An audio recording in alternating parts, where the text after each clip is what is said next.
नमस्कार दोस्तों, जैसा कि आप स्क्रीन पर देख सकते हैं, Mazagon dock ship builders limited के अंदर नॉन एग्जीक्यूटिव पोस्ट पर 234 वैकेंसी आई हैं, जिसके एप्लीकेशन फॉर्म 25 नवंबर 2024 से शुरू हो चुके हैं और एप्लीकेशन की लास्ट डेट 16 दिसंबर 2024 है।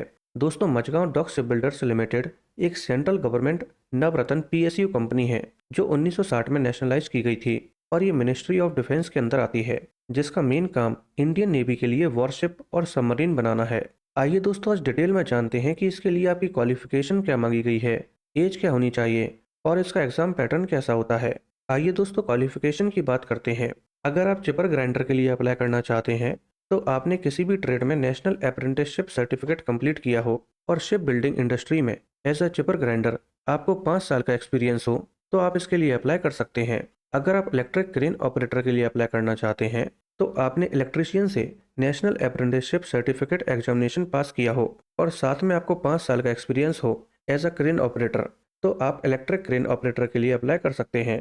अगर आप कंपोजिट वेल्डर के लिए अप्लाई करना चाहते हैं, तो आपके पास welder, welder G&E, TIG, MIG welder, structural welder, welder pipe and pressure vessels या फिर एडवांस वेल्डर, तो इनमें से किसी भी एक ट्रेड में आपका नेशनल अप्रेंटिसशिप सर्टिफिकेट कंप्लीट होना चाहिए, तो आप कंपोजिट वेल्डर के लिए अप्लाई कर सकते हैं।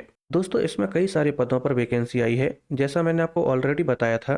तो अब हर एक पोस्ट के लिए क्या क्वालिफिकेशन मांगी गई है, अगर मैं ये बताऊंगा तो वीडियो बहुत ज़्यादा लंबी हो जाएगी। अगर आप हर एक पोस्ट के लिए क्या क्वालिफिकेशन मांगी गई है ये जानना चाहते हैं, तो आप कमेंट में क्वालिफिकेशन टाइप कर दीजिए, मैं इस पर एक डिटेल्ड वीडियो बना दूंगा।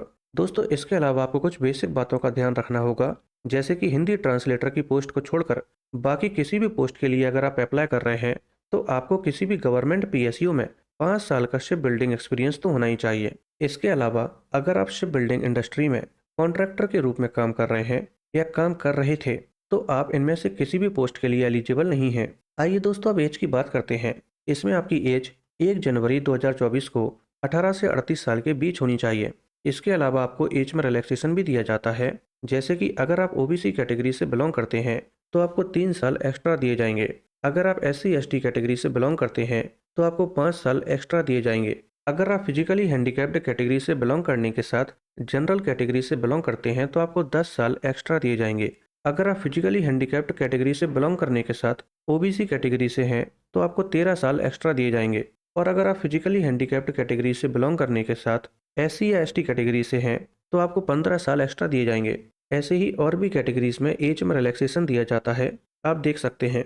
आइए दोस्तों, अब जानते हैं कि इसमें आपका सिलेक्शन प्रोसेस कैसा होता है। दोस्तों, यहाँ पर आपका सिलेक्शन प्रोसेस 2 स्टेज में होता है। सबसे पहले आपका एक रिटन टेस्ट होता है और उसके बाद आपका ट्रेड टेस्ट या स्किल टेस्ट होता है।